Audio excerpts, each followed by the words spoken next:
And how did your family come to the country? Like your great grandma and grandpa, or your grandma and grandpa? They come here. I think old Con come here just 3 jumps ahead of the hound. Oh, have you got this thing on? Good. From where? But see, where did they come from? They come from County Kerry, Ireland. Grandma didn't. She was a Mormon girl down on Goose Creek, down at Malad, or Franklin, Idaho. Granddad sold it. What year was that? I don't know when they got married, but Granddad took up this ranch up here, the Sullivan Hot Springs, in 1885. It's the only ranch on the river, I think, that's never changed hands. Always been the family. And did they homestead that? Yeah. It was a homestead. Then after then he couldn't make a living on it, so Bay Horse, the mining boom started in Bay Horse, so he went over there, built a saloon, and that's where Dad was born. He was the first white boy born in Bay Horse in 1887. Then they came back and took up the Sullivan Hot Springs. They had taken it up, but they hadn't proved up on it. Well, and then he had to buy part of it.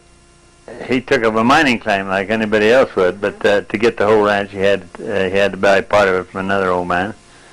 And then the kids lived there, but Dad and Corny and Sadie, they went back to Chicago with Uncle Eugene Sullivan. Grandpa Sullivan was a prize fighter on the Great Lakes. He come into Canada from Ireland. And that thing is smoking pretty good now. I don't know why, but it's really smoking. And it's getting a little hotter all the time. Do you suppose it's the circuit or something? No, I think it's just burning. I don't know why it's doing that. It's a brand new bulb. Oh, is it? And and maybe it's just the bulb itself is... It's a glass plate. It looks like it's got... grease on it? Yeah, maybe have to get a rag or something. Well, it should be... It's so hot now. You're going to have to turn that down a little further, that coffee pot. Oh, I can't. It'll get It's not going to hurt anything. No. I don't think it's going to... It's not going to explode, because it would have exploded by now. Yeah. Well, that's what I would think. Yeah. And by then I'd have been blown up. See? Yeah. I think it's just grease or dust or something. Yeah. I see you're not a carpenter. No, I just put that there. I was going to try to fix it. Next to burn? Hi. They're all that way. They all fell apart the last 2 summers. We never had a rainstorm all summer, so everything dried out. Yeah. Axe handled everything. You couldn't use anything. Yeah, you can't lift that one up at all. I'm going to... I tried to glue it, and I can't do that, but I got a bunch of that Mormon buckskin now. that bale wire, I'll twist that bastard together. Well, when did you first go to Stanley, Bill? I went to Stanley in 1936. Okay, and where did you go? I went to a 10 bar at the Ace of Diamond. Dave Bell and I went up there, and he owned the Rod and Gun Club, and he lost it playing 21 to Slavey Worry and Lee Kerr. Won it off him for $6,500, and we slept in the old ice house that night. Dave and I, we didn't have a place to go, so they used to have an ice house there, and we rolled our beds out there. And the next morning, Dave got up and he went over and he bought the Ace of Diamonds. It was the dance hall then, from Clyde Gillespie for $1,500. And there was a fellow that owned the Coca-Cola bottling works in Twin Falls, Gene Bascom, was there. So he gave Dave $3,000 for half interest in it.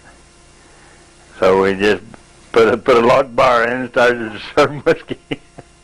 And that was in 36. Then I went back up in 37 working on the survey crew where they surveyed the road over to Grand Jean, but we surveyed it up Stanley Lake Creek and down Trail Creek. Oh. And they finally built it around the Banner Creek. It was an easier way to go, I guess. Right. And then I got married there that fall. It was about 51 years ago. That was the 27th of November, I remember that.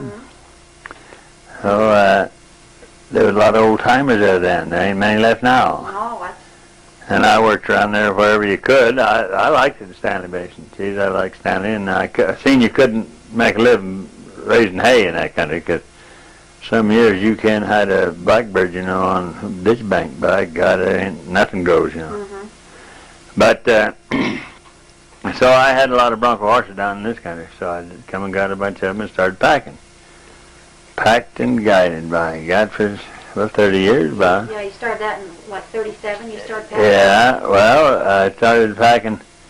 I even packed before that, but I'm trying to think when the first year I ever went to the Middle Park was 1927. I was 13 years old. Dad went down there, took me down, and we went down as far as the Georgia. They call it the Flying Bee Ranch now, but George and Eva Crandall lived there then, and we went down there and stayed for. We've gone a month about, and that old lady had never seen another woman for 5 years then. And she asked Dad, says, "Can I kiss your little boy?" And he said, "Hell yes." And boy, I fought like a cougar. I wasn't going to let her mug me. Goddamn, I was a big boy. I had a hunting license. But they was real nice, and they'd let me kill deer in the orchard. They'd get in the orchard. They wouldn't eat deer. But if the old buck got in there, got rubbing his horns or something on their little apple trees and that, I'd go up and kill him, and then they'd drag him off down by the river. And I had a hell of a night. I thought that was the greatest thing in the world, you know. And I was there every year after that, nearly. Spent 2-3 winters down there hunting cougar. And there wasn't too many people along that river, you know, just very few. And I just enjoyed it. Dad always said, well, he should never took me down there, but I loved every inch of it. Then after I got married in Stanley, I started packing in the Sawtooth and the White Cloud. Of course, we went in the White Clouds from this side, you know, and we used to own that mine, that molybdenum mine that started up there that the government stopped, you know. That just packed and guided all my life. By God, I just couldn't get out of it, seemed like. And I was there. I put 24 winters in there. In Stanley? In Stanley. The kids was little, trying to go to school. It was a hell of a job. You know, God almighty, we used to have to wrap their face with a handkerchief. Marie did to froze his lungs, frosted his lungs. God damn, it was a mess. There's no place for a human being to live, really. But not out on a ranch like that. That'd be pretty rough. But then they finally wound up here again. After all the years, I started school here in 1921. My dad started school here, and Terry started school here. In this little town of Clayton. But when Granddad took up the Springs, there was no road up here. They just come to Crystal. There's an old fella in Haley, or Ketchum, Horse Lewis, that owned them big wagons. He built a road up Trail Creek in the North Fork of Lost River, and then he come up Peck's Canyon and down in Road Creek and took to Crystal. He built that road to Crystal. And Crystal was at the moutheast? Yeah, and then they'd pick up the ore from the smelter here. The smelter come in here and there was no road. I often thought of that. Geez, that must have been a hell of a job, but maybe they didn't have nothing too heavy. I never seen a smelter really working. I don't know what it's like. But then they took in custom ore from the Ram's Horn and all over, and then finally they built a smelter themselves because they had a real rich strike. But then Granddad, he moved up here, and they lived there at Sullivan Hot Springs till they both died there. Granddad died in 1918, and Grandma died in 1930. Yeah, Eugene's still there. So how long has Sullivan Hot Springs been in your family? For always. They took it up, and it's always been in the family. Since when? Since 1885. They took it up, Granddad did, but he didn't move on to it. Or the old house was built in 89, I believe, the house that's there. Because Dad was born in Bay Horse, and then they come home after that. Then Sadie and Corny was in Chicago with Uncle Eugene, and then they all come home finally. And there's 10 kids. Little Eugene cut his throat with a butcher knife. He was a little boy, about 2.5 years old, or a year and a half or something. A couple of years old, I think he was. And he was trying to make a little wagon out of a cigar box. And his wife went and grabbed his butcher knife, you know. And Grandpa told Jerry, go take that knife away from that kid. And the little beggar jumped up and started running laughing. And he turned around and laughing at Jerry, and he stubbed his toe in it and just cut his jugular off. Just cut his lip a little bit and cut his jugular off. Yeah. Now, Eugene's a cousin, Eugene Bradshaw. Yeah, his mother was a Sullivan, Sadie. Okay. Well, they, all the old miners in the country, they was God cousin Jacks, Irishmen, Dagos, and they'd all come to the Sullivan Hot Springs, you know. And of course, Granddad was a Catholic, and he thought everybody else should be. And I'd always get the job of catching a fish for their Friday dinner. Oh, geez, I hated that job. You had to catch about 100 fish, but you didn't have to go nowhere to catch them. You could catch them in any hole in the river, and then she'd feed them fish for Friday dinner, you know. They couldn't eat meat, wasn't supposed to. When did they build the pools for the hot pools? Oh, I can't tell you the year. Anna, you know, my aunt over there could tell you them years.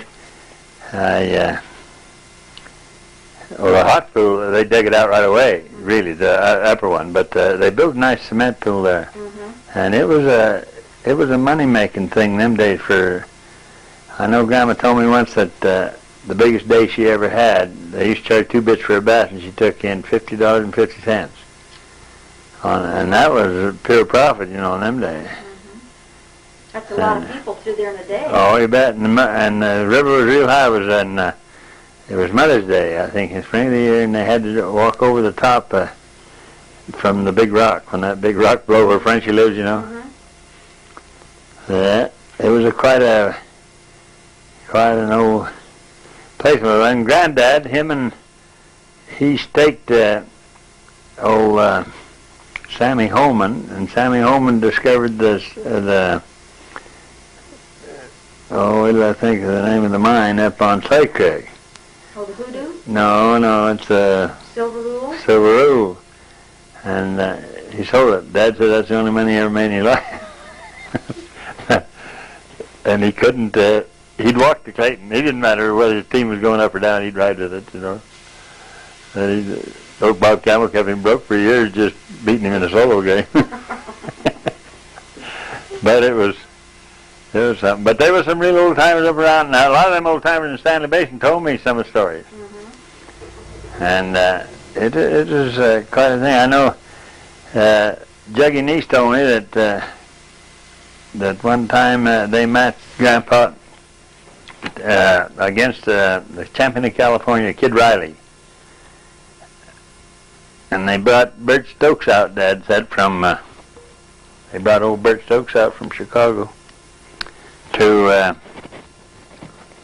help train him, or get him in shape. And Juggy and he said he went to that. He said there was everybody going with teams. Well, I won't stay down there long enough. But they'd all come with teams, of course. And Grandpa knocked him out in this. It's a fight right at Sullivan Hot Springs. And Grandpa knocked him out in the 7th round. And if I remember right, he was 48 years old, I think, then. But he was a little fella. Welterweight. He always fought under the name of Spider Sullivan in Chicago. Quite an old con. Folks Dad never liked to talk about those things. He didn't like it. He didn't like it at all. And of course, Dad, you know, he didn't believe in any kind of religion. Jesus, that Catholic religion just drove him plumb out of his mind and saved him. I mean, Corny and Jerry was just as bad. And the old man never killed a deer in his life. Goddamn, them deer come down there and licked by that hot springs, and he never killed a deer in his life. Couldn't kill a deer, save his soul. Grandma trying to cook for a bunch, you know. 10 kids, what did they eat? As soon as that, they'd buy a little beef. You could buy beef cost about 3 or 4 cents a pound then. But by God, Grandma, that's the reason they had the hot springs. She done pretty good on that, see. But then she served dinners, and it was quite a job. Tilly told me she can see her cooking yet, stirring gravy with a goddamn kid under an arm. You know, kid's bigger than me. But it was a Carter family.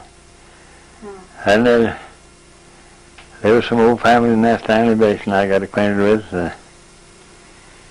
Huey Bradford. his mother was Miss Law. She owned, when she took up that homestead, she owned about 400 feet of that lake. And by God, that government dealt out of Alturas. That's where you remember the Alturas lie? Yeah, Bradford, Jerry Bradford. Yeah, he was later, her first husband's name was Law. Yeah. I'm trying to think, these mines,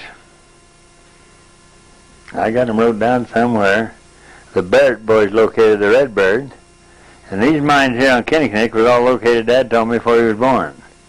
There's Clayton Silver and all of them. And them old timers, they'd bring ore into the smelter down here, and they'd make a kind of a half living. They'd always get enough, just to keep it going. And you remember old Otto St. Tours?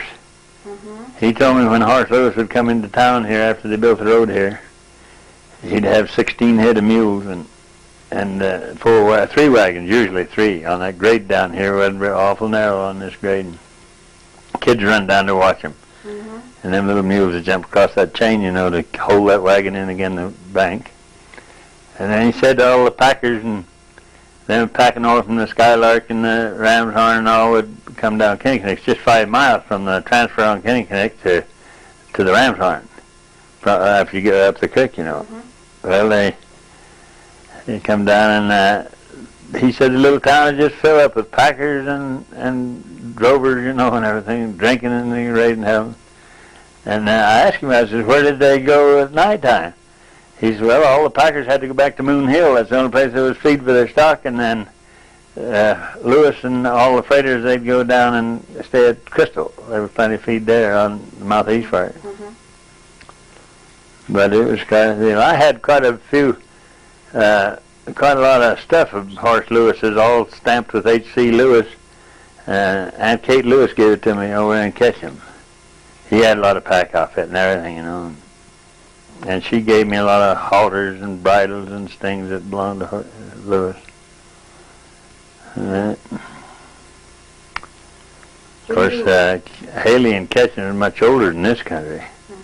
That was Marie's mother when she was a little girl. This was all.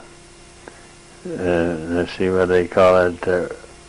What's Wood River? What's the county? Haley, Blaine. It wasn't Blaine either, but they called Alturas County. It was all Alturas County. The mines up to Alturas and everything. It all started. It was Alturas County everywhere, and then finally they divided up into counties, different counties and things. I guess it was something to see. But that Middle Park was just as wild as the country could be when I first went there. Mrs. Crandall, she had some money when George Crandall married her. He was 20 years younger than she was. She married him in Salmon. And she went to old Fred Carl, and she asked him, she said, Fred, is there a ranch back there that we could buy? She said, I got to get him out of town, because he's starting to run around with every woman in town. So she went back there. They went and bought that ranch, and she never come out for 16 years. She stayed there. He'd come out in the fall he started out with cattle. He had a lot of cattle down there, but he couldn't ever find them. The goddamn country so steep, just like hunting elk, And by God, he'd start out with a bunch of cows, and he had to go up Warren Spring Creek, because he couldn't go up Camas. If he did, the cows get so sore footed, he had to shoe them. So he'd take them up Warren Spring Creek and to the Yellow Jacket.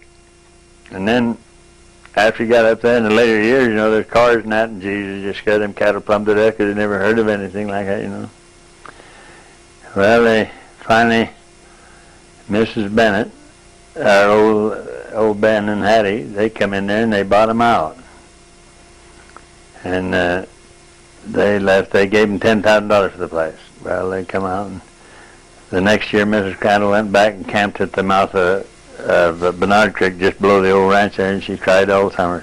She didn't fit into society at all, Not after that long a time. No, and then it wasn't too long after that George died. She outlived him. Yeah, but God, she was nice. We was down there hunting cougar. By God, she had her old house was just them shake floors that they split out of by God, you could eat off, and she'd get on her hand and knee, and clean that. Them old floors just showing. The old home still standing there. They still let it stand, or did the last time I was there, huh? At the Flying Bee? Yeah. Yeah. My God. It was quite a spot. And up the Loon Creek was, of course, you get up Loon Creek to where the ranch is now, the big ranch, there for the higher market people. That was that was right at the Lost Packer, see. The Lost Packer mine, they built that road over there, and then they built a store there. And Mr. Coleman built a store there. And then after his wife and old John P. Boyle's wife was brother and sister, and John P. Boyle was the foreman of that mine, or superintendent. And after the mine closed down, why, then they bought up that ranch, took up that ranch. And then further down, Falconberry was down there, down at the mouth of... Now, did you pack into all of those when you were... Yeah, my God, every one of them. All through that country? Yeah, I think I know that country better than any man living today. Probably. I'm pretty sure down as far as Waterfall Creek. How long would you go out for? Oh, I'd be gone, I said, them days, our season opened about the 10th of September for sheep, and we'd get home before Christmas, just a little before Christmas. What kind of food did you pack in and eat? Just every time, but I'd make trips back and forth, new parties coming in, and I'd have all the different food each time. I had to have it just right, so if you miss it very little either way, you have to get either another horse or you're going to be out of food. And you can't. Now, Bill Harrah, I took him down there. That was his first trip, and he asked me for a trip for 8 days. That's when he built that home in Stanley, or bought it. And he took another, after, there was just him and Georgie, and that wasn't his wife, and I didn't know that then. But Wes Stemper and his wife, and then he asked if he could take Archie Danner along. And I said, yeah, hell, I'd have enough for him, and we were gone 23 days. Ooh. And Bill was an awful funny man. He couldn't tell, he couldn't talk, he never laughed. And by God, I'll tell you, I dug every goddamn potato in all them people's gardens down there. I took the apples, everything else, juice out of the grocery. Then they run out of cigarettes. It got old West Temper pretty cry. But Bill was real funny. So one night we got up to the mouth of Big Loon Creek, and he said, how long will it take to kill 10 big bucks and get them down to camp? I said, well, we can do that tomorrow. I'll take my mules with me, and we'll bring them in. And he wouldn't shoot. God, Darcy Dan and I tried to get him to shoot. I seen one of the biggest bucks I ever seen in my life. I seen, and he would not shoot that buck. And I knew there was something funny, because he'd aim at it, and then he'd say, I know, where's it at again? So coming home that night, I was in the lead with some mules, and God, there was a big buck run across there, and Jesus just had horns all over him, and he ran right up to where I was, Bill did, and he said, you see that buck? I said, Christ, do you think I'm blind? I said, sure I saw him. And I didn't know what was going on, so got in camp that night, and Georgie came over, and she said, Bill would like to see you over in his tent. And I said, okay. I went over. Then he told me, he said, we went down and hunted goat. He said, everybody, just because I'm paying the trips, wants me to just be right out there, first thing, get all the good shots and everything. And he said, now, I'm not going to kill a deer until everybody else does if we have to stay here all winter. I said, well, that just suits me just goddamn fine. As long as I'm getting $135 a day, I can stay here forever. Well, God, we were there another, 4 or 5 days, but I went down to the Flying Bee, and Hattie Bennett was there. I told Hattie, I said, goddamn, I got to buy some groceries. So she sold me some canned goods and stuff extras they had, and then she mixed me up about 20 pounds of hot cake flour, and she put the baking powder and everything in, and she measured it, and by God, it was good hot cake flour, too. And I thought that was, we ran out of that again. The only thing we didn't run out of was UDL whiskey. We drank so goddamn much UDL whiskey that you can't even put your back loaded. You didn't have to worry about meat because you had camping. Oh, Christ, we had meat running out of our ears. Yeah, we'd kill meat anywhere. Wanted to. Yeah. But I always, when I took trips, I always took beef. And summer trips, you had to take lamb. It'll keep about 3 times longer than beef out in the hills. But, my God, yeah, I had a lot of fun. I enjoyed it, and if Hemingway hadn't have got sick, if old Ernest hadn't have got sick, I'd have got a chance to take him and Gardner together. Mm. But I was and I didn't encourage it because I used to go see Ernest all the time. He didn't. That's before he bought Bob Topping's home. He lived up towards Sun Valley, over there by the creek. And I'd mentioned that I was going hunting with Erle Stanley Gardner. Well, that goddamn pulp writer, he said, is he still coming out here? What do you fool with him for? And then if I mentioned Ernest Gardner, he said, well, that old bloat-faced bastard with the whiskers, he said. Well, goddamn, finally Ernest asked me one day, he said, Bill, he said, I've been reading all of Gardner's books. He said it ain't the type of books I like, of course, but he said, he's doing a hell of a job on him. He said, I know you could arrange to have me meet him someday if you would when you come through catch him. And I said, well, goddamn, I didn't know how to say yes or no the way they quote. but then he got sick right after that, awful sick. And then by God, Gardner wrote me and said, Bill, do you think we could arrange a little trip where I could invite Hemingway to go with us on a trip? I'd like to have done that. Really would have liked to have done that. Because I like both of them real good. Awful nice for her. Mm-hmm. Where'd you learn to pack? Well, Your dad? Everybody learned. We had to pack. That's the only way we had to go. We didn't have no cars. And I think the first year that Helen and I rode horseback school here to Clayton, I think we seen... Well, we might have seen 3 or 4 cars. I used to know how many we saw. 3 or 4 cars that year. You know, hell, we didn't have no roads to travel on, just wagon roads. By God, you had to be awake to drive a car down.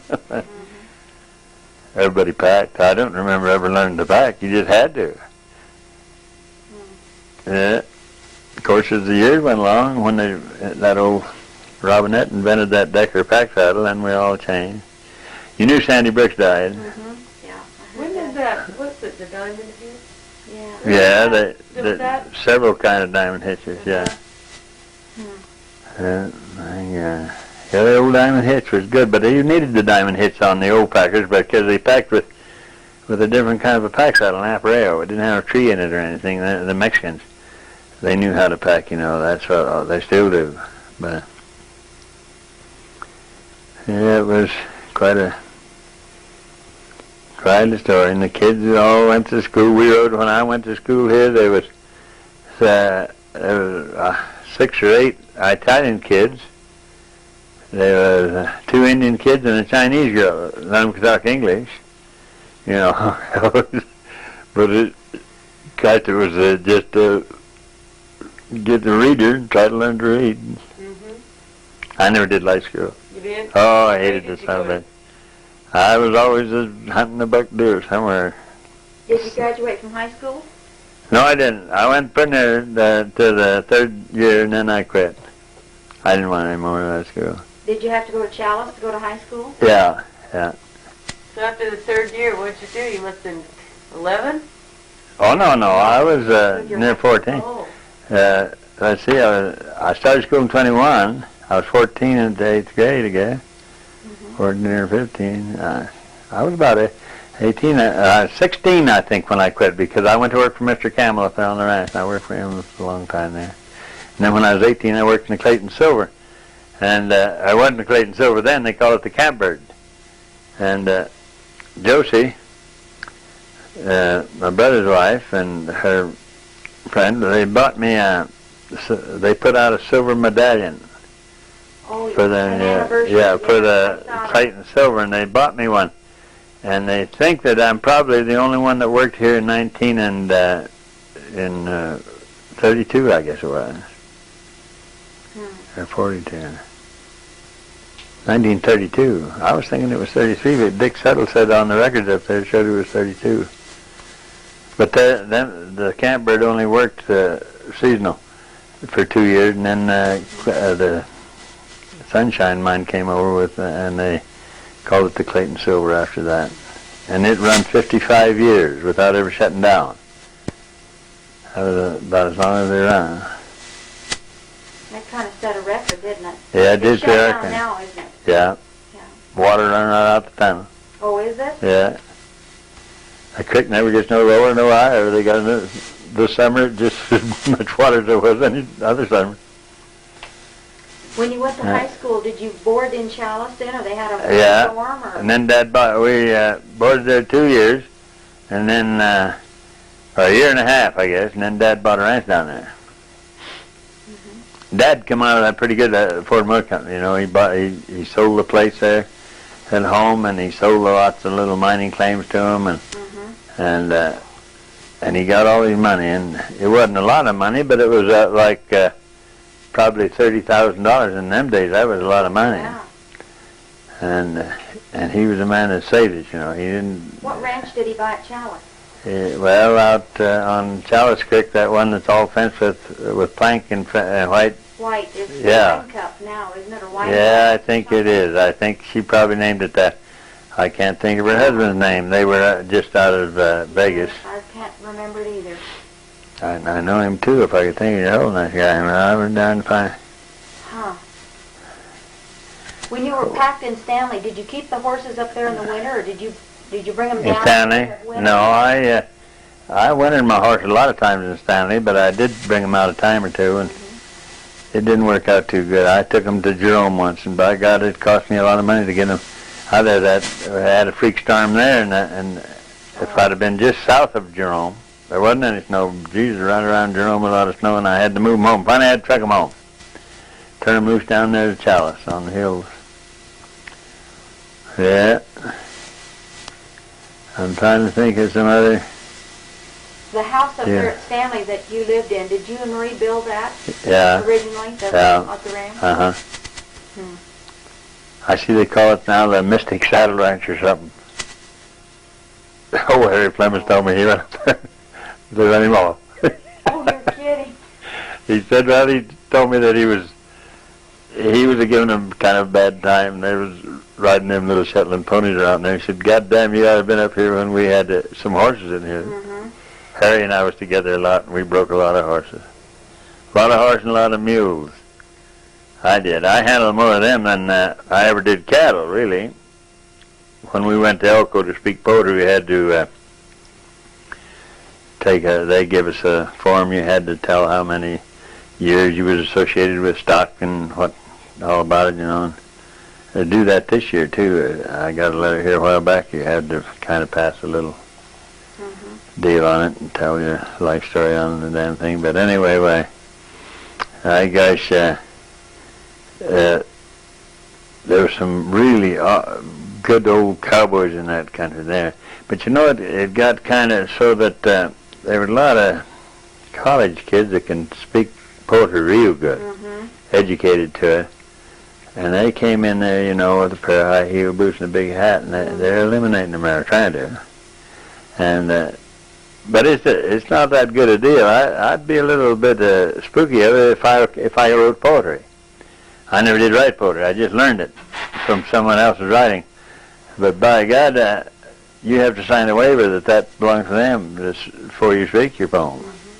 And this minute's vote, after, now like there's 5 or 6 of us from Montana went in there, well, just as soon as we got through speaking, you could just walk right around the corner and buy the tape for $8 and a half, or $8.50, $9, something like that. So, but now they're building them all. I seen a book the other day, of Curly Fletcher's book, and it's all revised, and Hal Cannon's having that done. They're selling it for $12 a copy. There's a lot of, and they're selling all our tapes. You can buy them, all of them, and by God, I mean like hundreds of them. You getting any royalties off of those? No, you don't get anything. You just go there for fun, you know. Can you recite a poem for us? Yeah, I could. I guess. I'm trying to think of one. What do you want to hear? Yeah, I don't know. Any oldies? One good poem? Yeah. Cowboy poem, huh? Yeah. Anything. I'll tell you a poem if I can think of it. I rode to a box one time, sitting on a post beside the trail that our outfit used for getting all their messages in mail. There I got a little letter, and the envelope was pink. It made me feel lots better, but it sort of made me think. Yeah, the feeling was surprising underneath my Stetson hat. I could feel my hair riding just like the bristles on a cat. But I tore that letter open, I read it through and through. All the time I was hoping I'd savvy what to do. Now, men, they're quick upon the trigger, come tangle up in fights, but a woman, you can't figure what she means by what she writes. Oh, it is pretty and inviting, like a sunny day in spring. She'd done a heap of writing, but she hadn't said a thing. Now, when men folks start out writing, you can almost understand, because all the stuff they're citing stands out plain just like a brand. They never do no fooling. They have a sort of sudden way. They start right out by saying what they started out to say. Men are given to expression, what they mean right then and there, but a woman keeps you guessing till your mind goes everywhere. For a spell I'd do some thinking, then I'd start again and read. I kept frowning and blinking till at last I got her lead. In that letter there was lurking just one simple plain idea. When I got my mind to working, it was plain enough to see. 'Cause she said her and her mother coming Saturday next week would be over with her brother to a dance on Turkey Creek. Well, you see, at first I didn't have no notion what she meant. She fixed it up right clever the way that letter went. Boy, I sure did whoop and bellow when the idea hit me fair. She's coming without a fella and she ain't to meet me there. Well, it sure made me like her better for that old bashful gal of mine. Went and built that whole damn letter just to write one single line.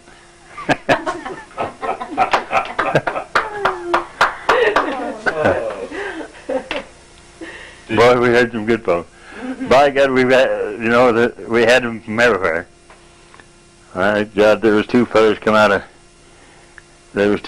from Australia down there. By God, they were good cowboys. Yeah, there was from everywhere. Idaho had 3 or 4 older men from over in that Boise country that really told some beautiful poems. And they wrote them. And they wrote them all. But they all got kind of sick of that because it, a lot of people write a poem, they just don't want everybody to have it. Well, hell, it's gone as soon as they tell them, I got a book the other day from Baxter Black. Baxter Black wrote it and published it. It's come from Atlanta, Georgia. Tell me, by gosh, if that wasn't something, and it's good, a big, heavy book and big book. Guy wrote some awful good stuff.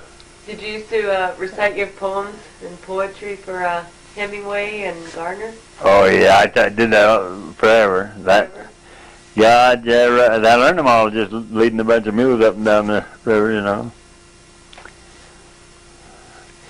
But it's surprising how many people that worked for me and that I worked with, all dead and gone. I pretty got to go to the graveyard to visit anybody. God, old Sandy, he dropped off now, but Sandy and I worked together, packed together quite a bit.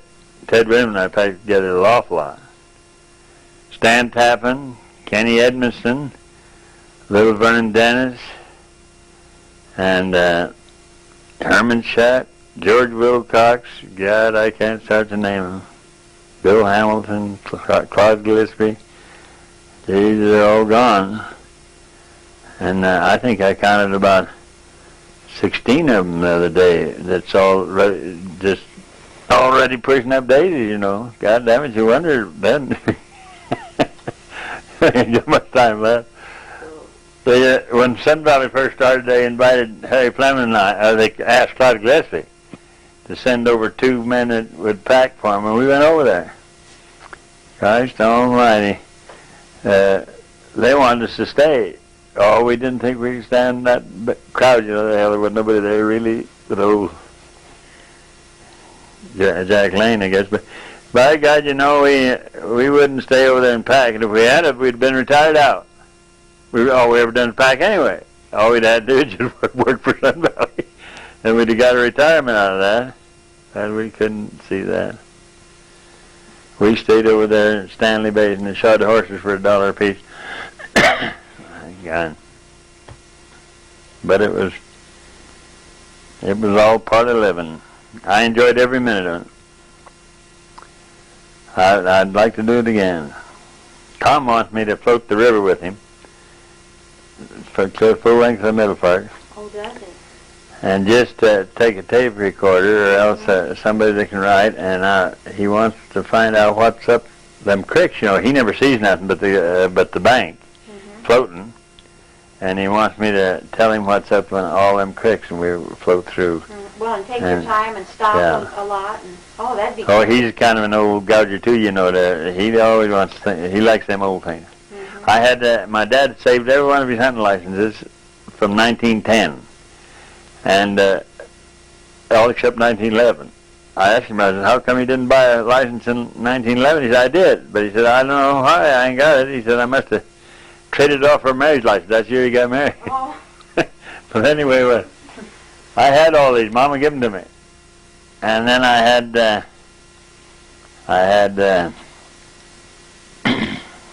all of mine. I saved mine. I gave them to Tom to put up in that little museum there in Charles if they wanted to. And he wouldn't do it. He went and got a great big old book in cash. He's got them all signed. Oh, he wanted to keep them all, huh? Yeah. I got him. He's helped with that like little corny one. My brother was that way too. God, he couldn't. He just would better have an old gun than a new one. Do you have any of the old guns that were like Grandpa Sullivan's or? No, I didn't want any of them. I give them old corny. Did you? And I guess Al's got them. I don't know, but Todd asked me that this fall. Todd was here stopping to me and visited, and he said he was telling me how he missed that that money that he could have got. He said if I just, he said I didn't have to study. All I had to do was just apply myself, you know, to where they. He come up and helped Phil put our work machine in. Oh, he just needled his dad to death. God, he's good up. I hardly know him. I told him I said don't come by, but he never goes by hardly without he just stopped and Yeah, he sees me. stopped on his way to school, didn't he? Yeah. Yeah, we went up to Time over Thanksgiving. Oh, did you? His little car. We had him a little Honda. Has he? Little Civic, you know, and we brought the Mercury back with us. God, he's a big buddy now. Yeah, he's studying a little harder this year. Is he? Yeah. He told me that I could have won that Scholarship. Scholarship if I would. He said, hell, I had a better grade than she had, but she studied. He said, and she applied herself. He said, that's what I didn't do, because I didn't have to. My God, the other kids are all grown up. By God, when you see all your kids growing up, it makes you know that you're not so... And all your grandkids growing up. Yeah, and then great-grandkids I got. Had that little fella here the other day, Pats. Oh, Jesus, he's worse than a cyclone. He just... What's happened to Sullivan Hot Springs now? Nothing. Nothing? And it's going to be a bad thing pretty soon. Eugene's bad sick. And every time I go up, he comes up to the bath and we bathe together, you know. And he told me, he said, I don't know what I'm doing. Sold his cattle, though. He got rid of them because he can't handle it no more. His arm won't never go down no more. And he broke it again this fall. And he got, cancer of the bones. Who's that, his brother? No, it's his cousin. My cousin. He's an old man, crankier than a bear. Did he inherit the hot springs? Yeah, from the From Sadie. his mother. Yeah, Sadie and Tom died. He got it, and he could sell it for an awful lot of money. But he said, "What would I do with the money?" That's right. He's a man that wouldn't travel. He wouldn't fit into society nowhere. He don't like to go to Anna's little girl might get a lot of it. I don't know. And I wonder too if Doug Lightfoot, he stopped on his way out No. this year. Doug told me that he tried to deal with Eugene. He said he wouldn't do it. Of course, Gene's pretty cranky, and I don't know, but yeah, he hunted here every year with Eugene. But no, I don't know what he's going to do with it, and he don't know what he's going to do with it. I hope it stays in the family somehow. He couldn't give it to me, the goddamn place. I told him, I said, I wouldn't have the goddamn thing to give it to me, because nobody in the world could run it but him. And he never did nothing, to keep it up good. Well, the first thing, it's too big a thing. It'd take an awful lot of money to fix that place. Just to, I told Doug, I said, geez, you'd have to have $250,000 before you started paying Eugene, because tearing the house down and build a new one, Oh, yeah. and then fixing all them plunges and everything. Remember they had a fire in the Yeah, it's house? been burnt a couple of times, but And he just boarded it over, and it never did anything. No. It still doesn't have a bathroom. I don't know if he does. Yeah, I think it does. Sue said, I never did see one. By God, I didn't. I thought Doug said it. Of course, it's a goddamn dirty, and you can't walk through the house. Just like them old bastards, you know, that you get dirty now. But anyways, it won't be too long, and Eugene don't figure that he'll make it a year. He told me, he said, I'll never get well. And he told me, he said, I'm never going to let them burn me with that radar, and I'm never going to cut me. He said, I won't let them do it. He said, I got a better way out than that. If they're going to start cutting on me, he said, I'll take my gun out there and do a little cutting on myself. He told me, he said, I'll never have them do that. He went to Idaho Falls the other day, and they didn't seem to want to do nothing. They said, take blood tests, and he said they got some pills now. He got some higher grade pills, and he said he thinks he sort of arrest him for a while, you know. Sometimes didn't mean to either. That was an awful bad thing. Well, Walt had a fight with his old lady, got down on his wife, and they were quarreling, and they come down from Stanley. She did too, but she was going to teach her that winter, and goddamn Walt, he was jealous of her and mad too, and he went in there and he knocked her down. I think he's going to kick her. They told me that. I wasn't here, so I was down having supper with Tom and them. But a fellow named Sweeney, Bob Sweeney, and his son was there. They were drillers. And Bob just grabbed Walt so that he wouldn't, he knocked her off, and the stool just flattened her, you know. So they got outside, and Dan Woolley was about half drunk, and he, according to Jerry, and he thought they were beating up on Walt. He ran out and got in the fight. Well, he fought him hard enough that they let Walt go, and Walt just ran to his truck and got his 2 6-shooters. He got both 6-shooters, and he come back, and the last man he saw go down was Sweeney, because Dan hit Sweeney, knocked him down, but in the meantime, Sweeney's boy knocked Dan down. Dan was just getting up, and Walt shot him in the head. I seen a fellow this year that seen him. Bob Garner. He told me he didn't see him, but he saw pictures, and he was with an old cowboy down there, and that's what Bob told me. Yeah. Well, I'm sure Eddie Baker met him in the terminal in Los Angeles. He said, "Jesus, Walt just whirled and walked away," and he said, "I never called nobody." He said, "None of my business. It'll be be better than never find him. He's suffering worse hiding." Oh, I'm sure, because Dan Woolley's one of the few friends he had. Yeah. Yeah, and it would be awful bad now to bring him back, because the kids would just renew a whole bunch of old stuff that shouldn't be told. Yeah. Well, there's a lady down here writing a book, and she's writing quite a few books, and she come up here one day and wanted to find out who took up all them ranches on the East Fork. Well, hell, they was took up before my dad was born. I told her, I don't know who took them up. Who's just writing the book? It's Roberta Green. You probably read that one book. And I told her, I said, Christ, I can't tell you anything, and if you go to writing stuff down that you're not sure of, it isn't good.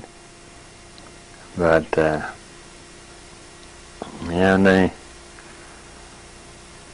she done a pretty good job on that book, I guess. She wrote a nice poem, but it didn't go over good in the poetry deal. She can speak poetry good, too, but she wrote it about her dad. Now, anybody that knew Doc Phillips, by God, it had to be the greatest poem in the world, but nobody knew him but her, or me. Yeah. But she really wrote a nice poem about her dad. and his life in Charleston. He was really old timer there too. Yeah. Well, can you think of anything else I'm about trying to think of Stanley, or any little stories you'd like to? Well, I don't know what. We'll think of things when we are done. Yeah, I suppose, sure. The Sawtooth, I never did. I never cared for the Sawtooth like I did the White Cloud Range somewhere when I packed there, but it was good. Mm-hmm. And at that time, you know, there wasn't trails or nothing, hardly just way.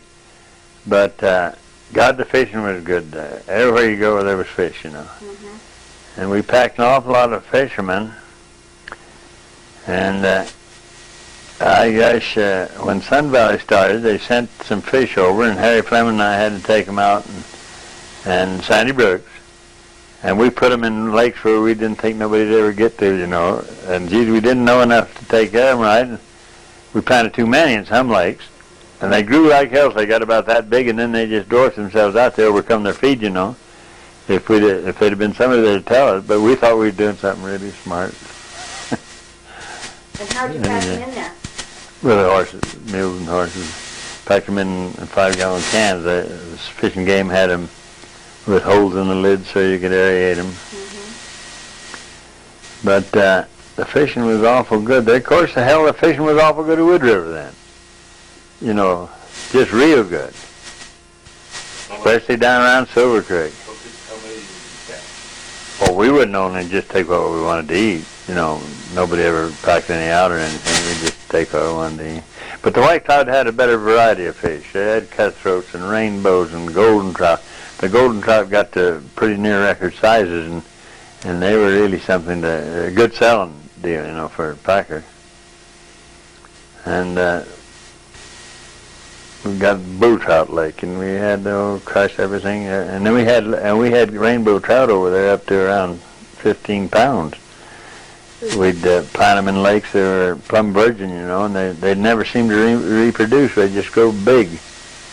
But they're loaded with feed, you know. And the White Cloud Range has got a lot of lime in it, and it seems they do a lot better than they did in the Sawtooth. I trapped in the Sawtooth every year I was up there. Webbed back there clear to the top, but you couldn't go over the top because it was a reserve on the other side going down toward Loman. Mm-hmm. But I trapped there a lot. What'd you trap? Martin and fox. Never did catch a lot, but it would help out to be the man. And then later years, I had it pretty good up there in the wintertime. I shoveled off all them houses up there at Pettit Lake. And there was about 30 houses there, and they'd give me $25 a house to shovel them so the snow wouldn't smash them in. And Chuck Hansen he shoveled off all the redfish houses. It made quite a lot of difference because them days you take $100, $150, you can buy a lot of groceries with it. Yeah. And Mrs. Oh Christ, I can't think of her name. The sheep man. Breckenridge. Breckenridge, yeah. Breckenridge. She took care for me. I got that job every year, and it was good. It was a son of a gun to get in and out of there. I had to either pack all the groceries in on my back, or I could. I finally broke my little dog to work, little Spike, and he'd pull a hell of a bunch in. I fixed a nice little sleigh for him. He'd pull a couple 100 pounds. So you just go in there and stay until you got them all. Yeah. And boy, I'll tell you, there was some snow there them days. A lot of times, just as soon as you shovel the roof off, you couldn't shovel it no more because you had to shovel it high. You had to lift it up because it would fill everything right up to the eaves. Mm-hmm. But it was something to see. It was quite a thing. I guess now they burned them all out or just took them out, didn't they?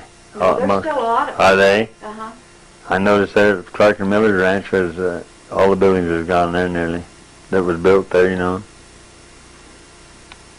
Mrs. Isabel Miller died, you know. Oh, Isabel died? Yeah, and her sister Edith, and the rest of the family still are. Lee died.